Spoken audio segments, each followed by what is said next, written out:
बदलापूर शहरात अत्याचाराविरोधात बदलापूरकरांनी रस्त्यावर उतरून जन आक्रोश आंदोलन केलं होतं। त्यात रेल रोको देखील केली होती, शाळेची तोडफोड देखील केली होती आणि त्यानंतर पोलिसांनी या शाळेत मोठा बंदोबस्त लावला होता। मात्र आज शाळेची बघितली तर पोलिसांनी आता हा संपूर्ण परिसर हा सील करण्यात आला आहे। आपण बघू शकतो की पोलिसांनी आता या ठिकाणी पट्टी लावण्यात आली, पोलीस रेषा ओलांडू नका, ठाणे शहर पोलीस अशा ही जो सील केलेली पट्टी ती ह्या ठिकाणी संपूर्ण भागात लावली आहे। ज्या ठिकाणी ही तोडफोड झाली होती त्या ठिकाणी हा संपूर्ण परिसर सील करण्यात आला आहे।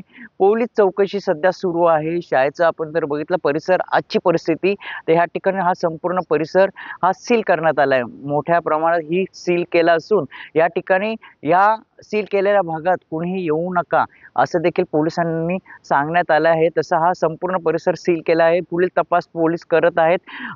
तसंच आपण जर बघितलं ही पोलिसांनी जे सील केलेली जी पट्टी लावली आहे त्यात देखील उल्लेख करून ठेवलेला आहे, पोलीस रेषा ओलांडू नका असं देखील सांगण्यात आलं आहे। संपूर्ण परिसर हा सील करण्यात आला आहे। मोठा बंदोबस्त देखील या ठिकाणी पोलिसांनी अजून देखील तैनातच ठेवला आहे, कारण की आज देखील शाळेची चौकशी होऊ शकते असं देखील पोलिसांकडून सांगण्यात येत आहेत।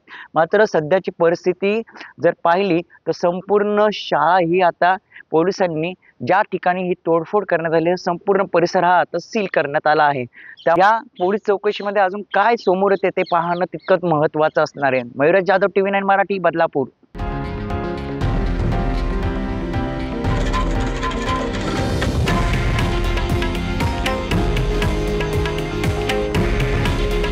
हे आहे देशातील नंबर 1 न्यूज नेटवर्क आणि आपण पाहत आहात TV9 मराठी। काळजी तुमची, हित महाराष्ट्राचं।